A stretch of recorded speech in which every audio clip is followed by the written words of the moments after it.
All of you students. आपण या टॉपिकमध्ये आयोनिक इक्विलिब्रिया टॉपिकमध्ये ऍसिड अँड बेसेस यांचे कन्सेप्ट पाहत होतो.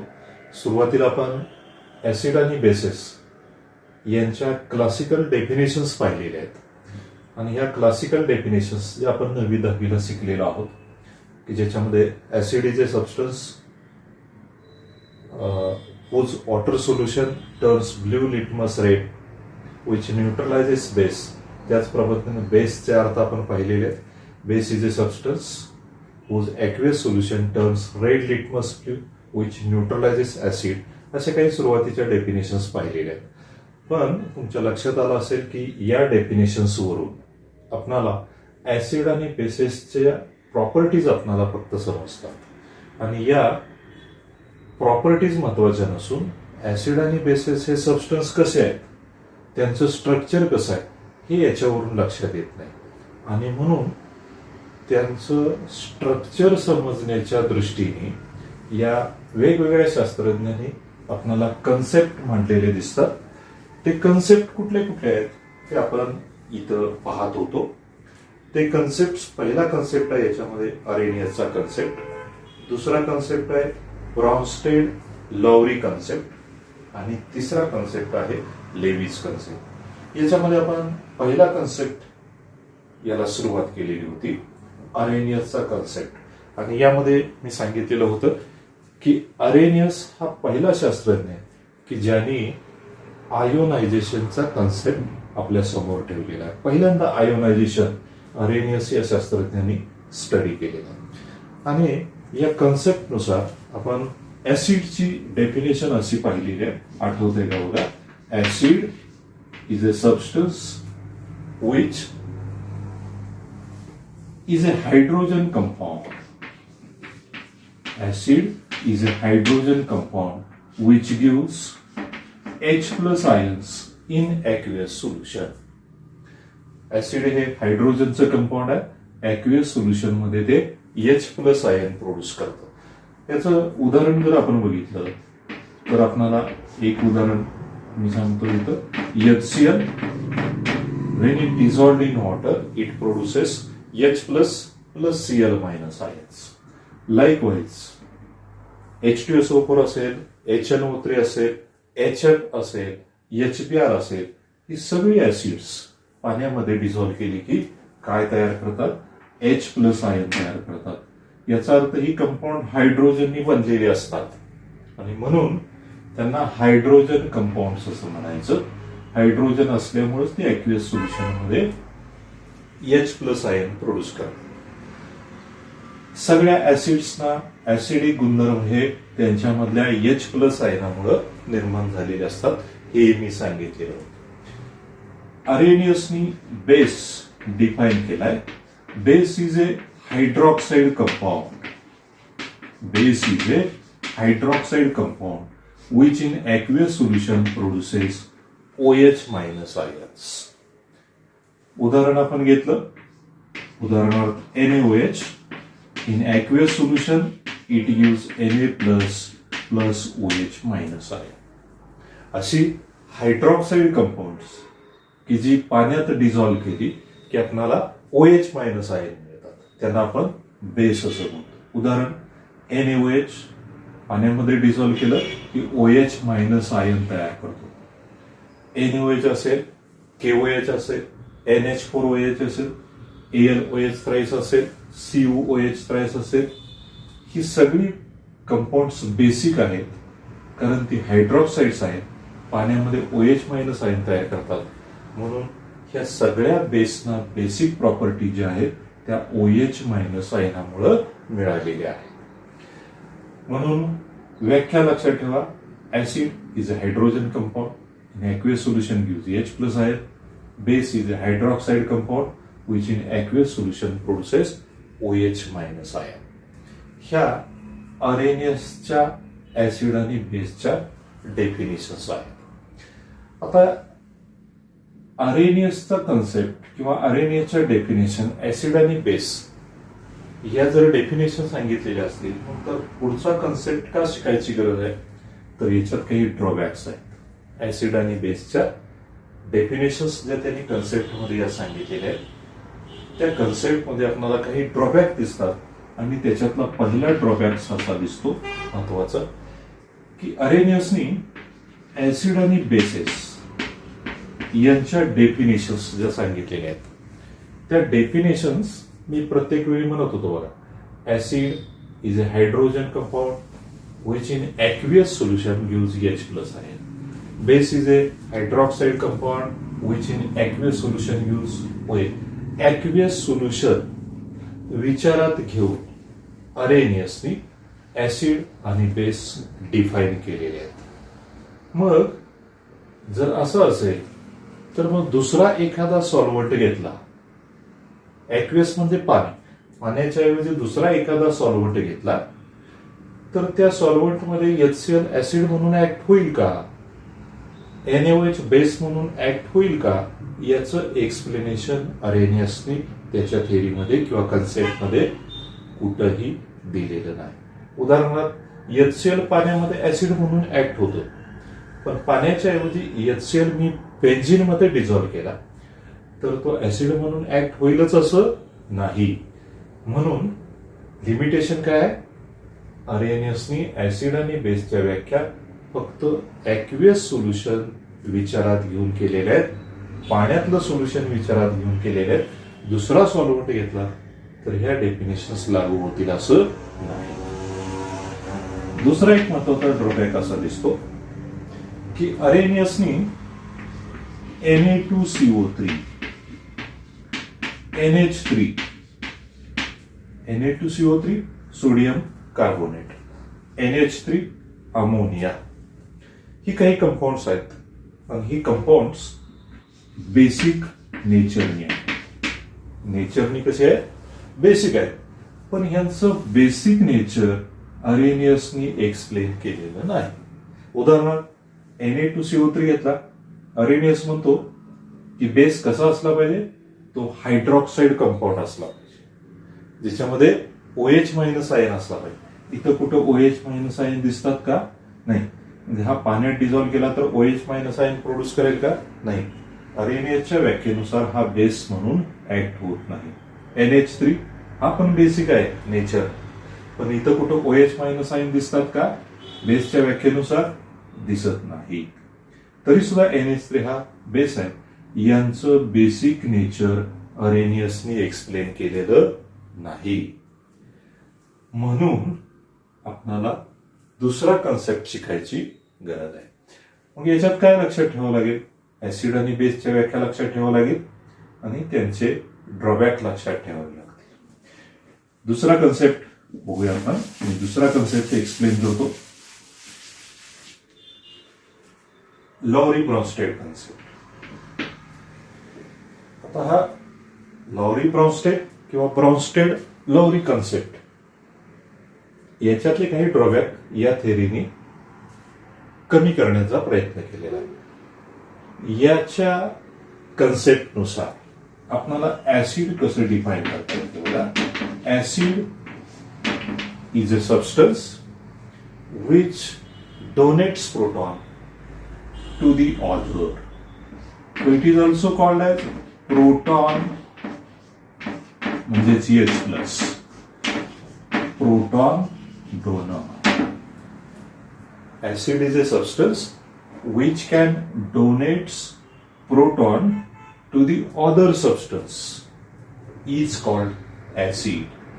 So in short, it is proton donor. While base is a proton acceptor. Base is a proton acceptor. जो proton accept करतो त्याला बेस असं म्हणायचं, जो प्रोटॉन देतो त्याला ऍसिड असं म्हणायचं, अकॉर्डिंग टू ब्रॉन्स्टेड-लॉरी थेअरी. आता मी एक उदाहरण घेतो म्हणजे लक्षात येईल. If you take HCl plus NH3, it forms NH4 plus Cl minus. मी हे एक रिॲक्शन दिलेली आहे.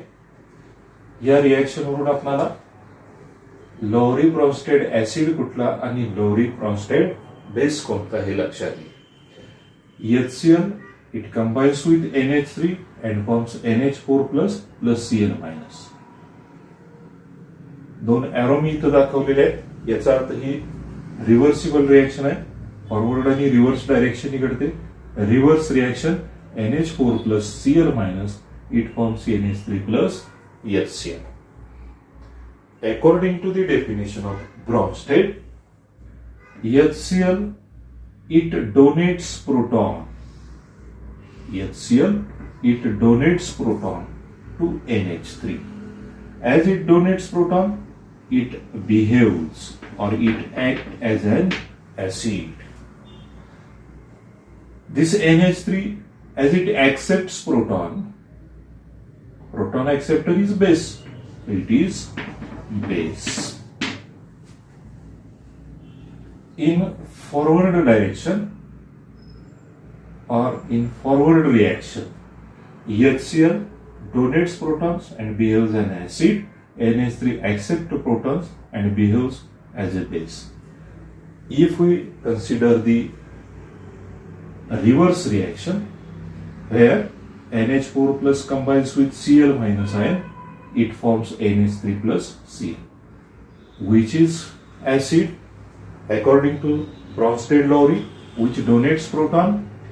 It donates proton to this Cl minus, so forms NH3. यांनी जर प्रोटॉन दिला तर याचा काय शिल्लक राहील? NH3 शिल्लक राहतो. म्हणून रिव्हर्स रिएक्शन मध्ये NH4 plus it is proton donor, so it acts as an acid. NH4 it gives protons to the Cl minus, so it accepts proton and behaves as a base. Reversible reaction. So in this reaction there are two acids and two bases.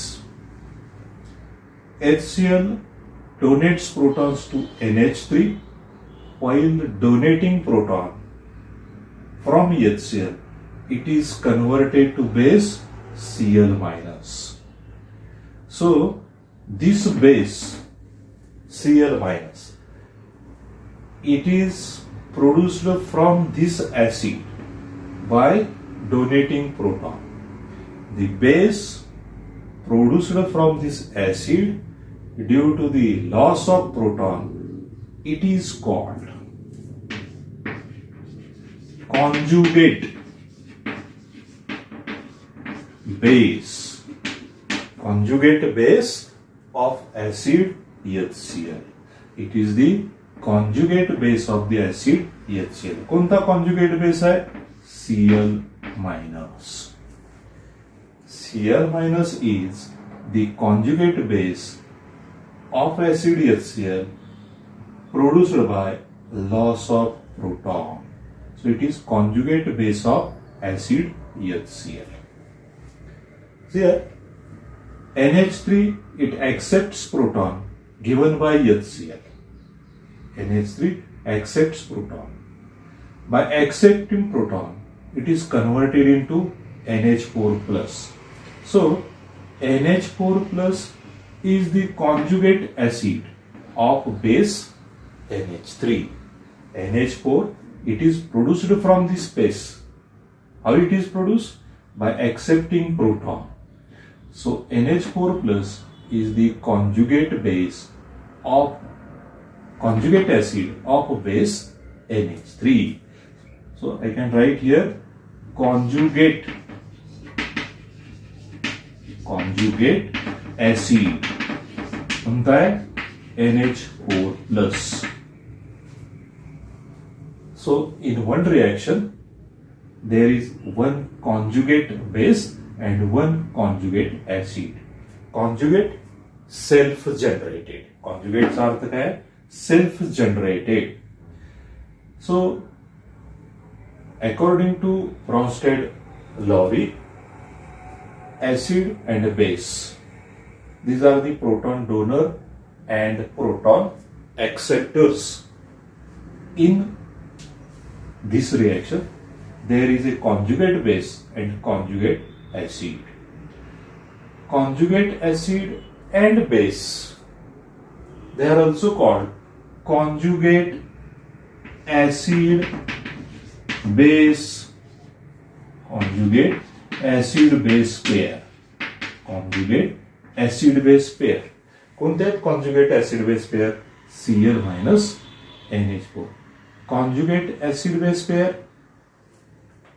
Cl minus NH4 plus हे conjugate base आहे आणि हा conjugate acid आहे. आता actually हे acid base pair जर बघितले आपण तर ते कसे आहेत?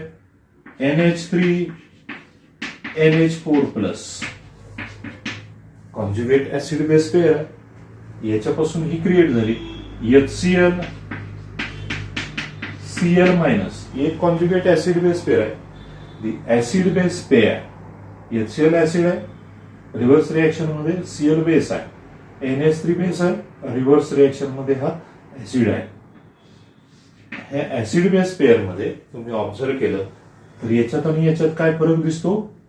एका H प्लसचा फरक दिसतो. याच्यात कशाचा फरक दिसतो? याच्यात एक H आहे, याच्यात नाही. Acid base pair which differs by a single proton. बघा इथं दिसतंय की ऍसिड बेस पेअर याच्यामध्ये डिफरन्स कशाचा आहे? एका प्रोटॉनचा डिफरन्स आहे. अशा कॉन्जुगेट ऍसिड बेस पेअरला self generated acid base pair असं म्हणायचं किंवा कॉन्जुगेट ऍसिड बेस पेअर असं म्हटलं जातं. तुमच्या लक्षात आलं असेल ब्रॉन्स्टेड लॉरी थेअरीनुसार यांनी कोणता ड्रॉबॅक कमी केला? अरेनियसचा. त्यांनी काय ऍसिड मध्ये प्रोटॉन हायड्रोजन असलाच पाहिजे, बेसमध्ये OH मायनस आयन असलाच पाहिजे असं काही यांनी सांगितलेलं नाही. हा ड्रॉबॅक कमी केला.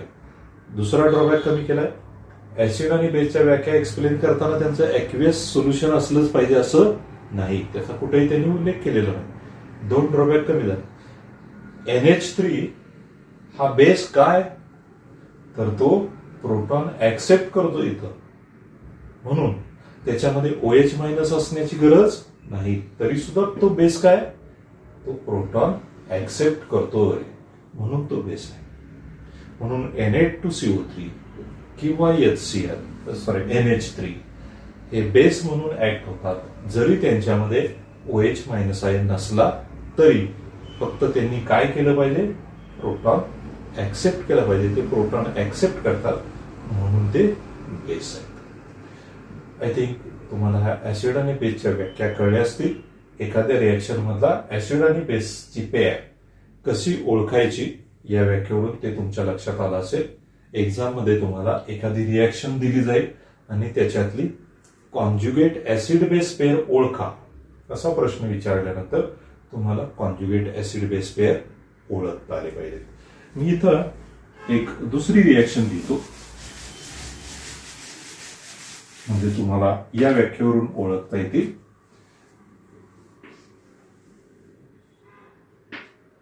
HCl plus H2O.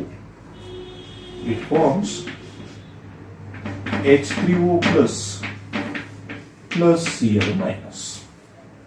Conjugate acid base pair आपल्याला लक्षात येईल. HCl it donates proton to H2O. So it is acid.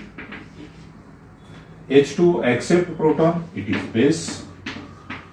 In reverse reaction, H3 plus donates proton and behaves as an acid, while it accepts proton, it is a base.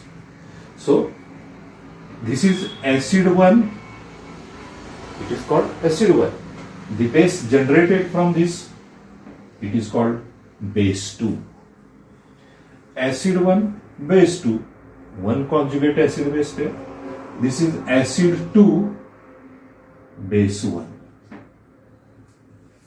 Acid 2, base 1. It is another conjugate acid base pair. If we observe this, there is difference of proton. There is difference of proton. So conjugate acid base pair which differs by a proton. It is shown by Bronsted-Lowry. तर याच्यामध्ये तुम्हाला लक्षात ठेवावं लागेल, acid is a proton donor while base is a proton acceptor.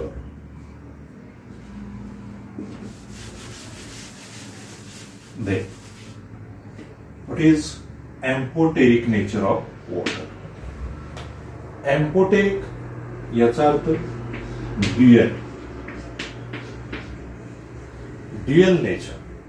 Amphoteric याचा अर्थ dual कोणतं nature? Acid as well as base. जो पदार्थ ऍसिड म्हणूनही काम करतो किंवा बेस म्हणूनही काम करतो त्याला म्हणायचं amphoteric. So water behaves as an acid as well as base, so it is called amphoteric. Amphoteric nature त्याला म्हणायचं, ड्युअल नेचर. जसं बायोलॉजीमध्ये तुम्ही शिकता की एम्फिबियन्स जमिनीवरही राहतात आणि पाण्यातही राहतात, त्यांना आपण एम्फिबियन्स असं म्हणतो, जसं की फ्रॉग आहे. तसं वॉटर कसं आहे, ड्युअल नेचर दाखवणार आहे, तो ऍसिडचा आणि बेस. याचा अर्थ तो प्रोटॉन डोनेट पण करेल आणि प्रोटॉन ऍक्सेप्ट पण करेल, म्हणून त्याला ड्युअल नेचर आहे. ड्युअल नेचर कसं दाखवतोय ते मी सांगतो. एक मी रिएक्शन लिहिली HCl प्लस H2O, आता लिहिली. It forms H3O plus Cl. जेव्हा हा पाणी त्याच्यापेक्षा स्ट्रॉंग अशा HCl बरोबर कंबाईन होईल तेव्हा हे पाणी काय करेल, प्रोटॉन ऍक्सेप्ट करेल, आणि हा बेस म्हणून ऍक्ट होईल. So this water it act as a base in presence of acid stronger than itself.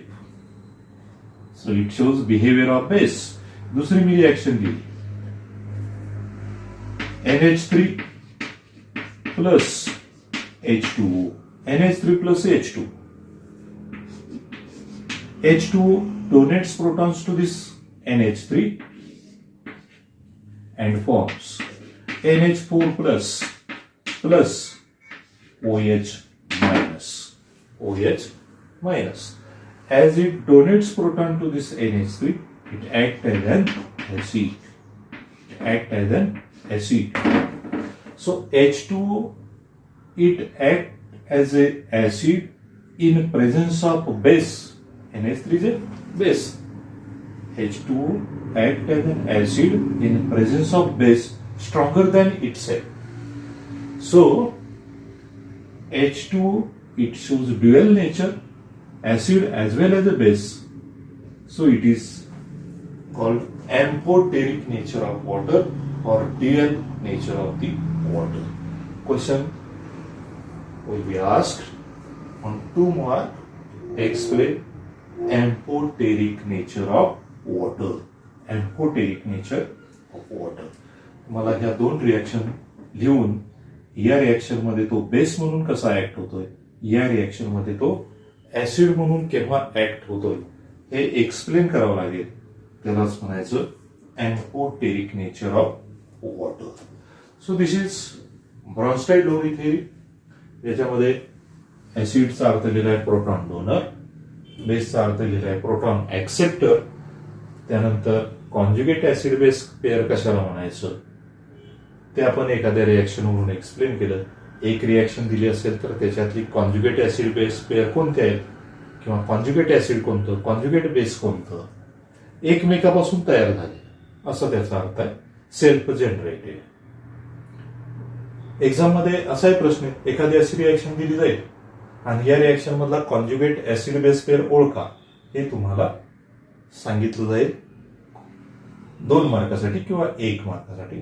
त्यानंतर explain amphoteric nature of water, ते तुम्हाला एक्सप्लेन करावं लागेल या रिएक्शन. त्यानंतरची थिअरी आहे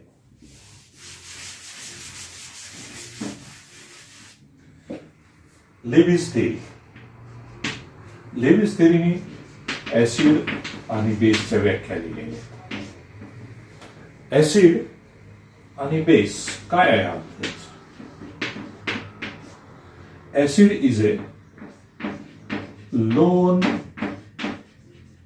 pair of electrons acceptor. Lone pair of electron acceptor.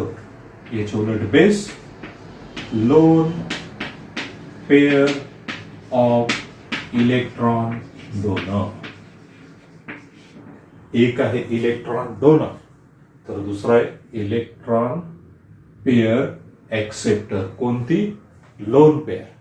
Loan pair lone pair म्हणजे extra pair. Lone pair म्हणजे एक्स्ट्रा पेअर ऑफ इलेक्ट्रॉन. हा याच्याकडे असणारी extra pair of electron donate करतो तर हा extra pair of electron accept करतो. या डोनेशन आणि एक्सेप्टन्स मध्ये ऍसिड बेस रिएक्शन सुरू झालेले दिसतात.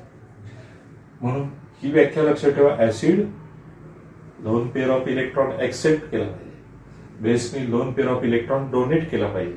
आणि ह्या डोनेशन आणि एक्सेप्टन्स मधून ऍसिड आणि बेस मध्ये जो बॉन्ड तयार होतो त्याला मी म्हणतो कोऑर्डिनेट बॉन्ड.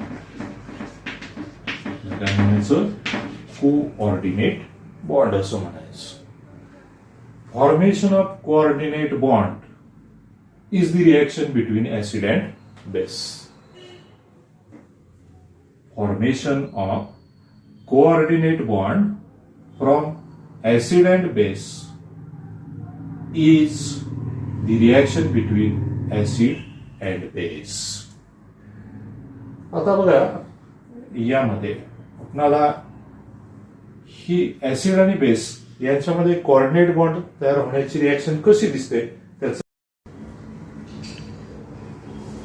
बघा. या ठिकाणी एक रिएक्शन मी दिली. H plus NH3, it forms NH3H coordinate covalent bond. Formation of coordinate covalent bond.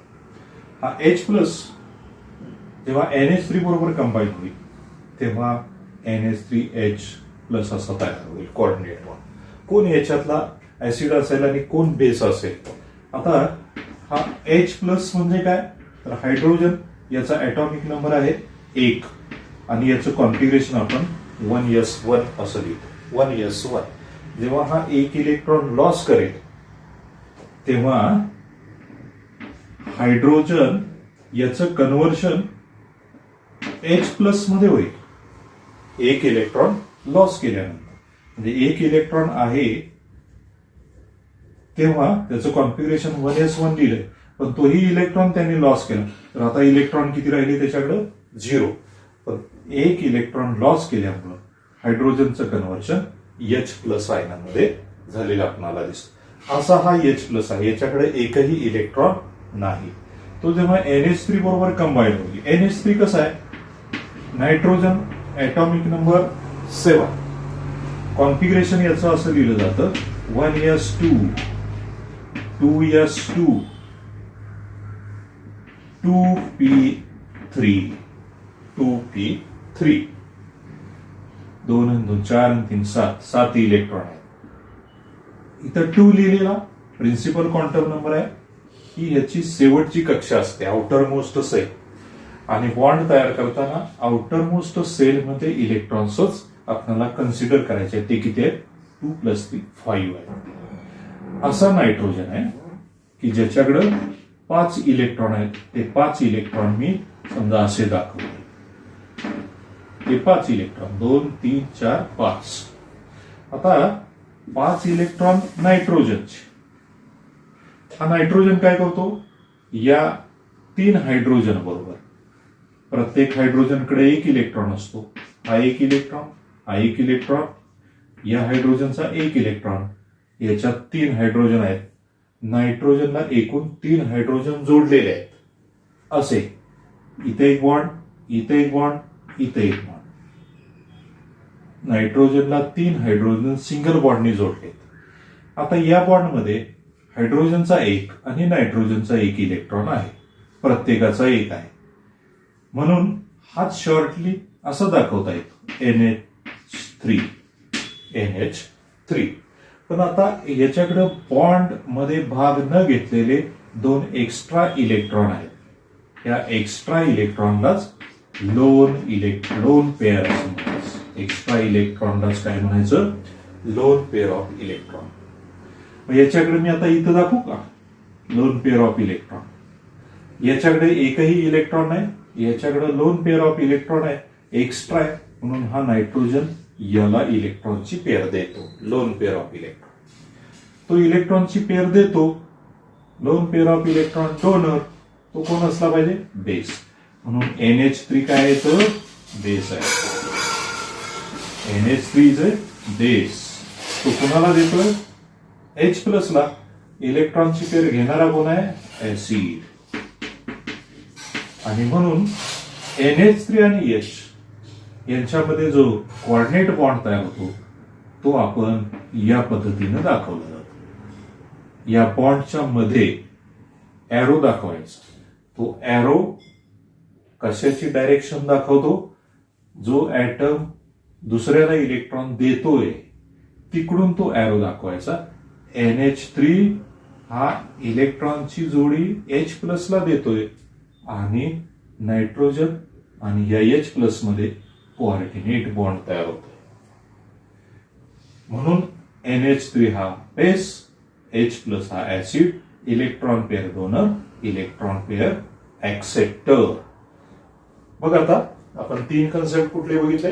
अरेनियाचा concept, ऍसिडची व्याख्या. Acid is a hydrogen compound which in aqueous solution gives H+. Base is a hydroxide compound which in aqueous solution produces OH-. Bronsted Lowry concept नुसार acid is a proton donor, base is a proton acceptor. त्यामध्ये conjugate acid base pair and amphoteric nature of water तुम्हाला लक्षात ठेवणार. Lewis थेअरीमध्ये lone pair electron acceptor म्हणजे acid, donor म्हणजे base. त्याचं हे एक्झाम्पल. हे कन्सेप्ट नुसार ऍसिड आणि बेसच्या डेफिनेशन्स लक्षात ठेवा आणि त्याच्यातले हे छोटे छोटे पॉइंट लक्षात ठेवा. पुढच्या लेक्चरला आपण लेविस थेअरी आणखी एखादं एक्झाम्पल फार तर पाहूया. आज मी इथंच थांबतो. थँक्यू.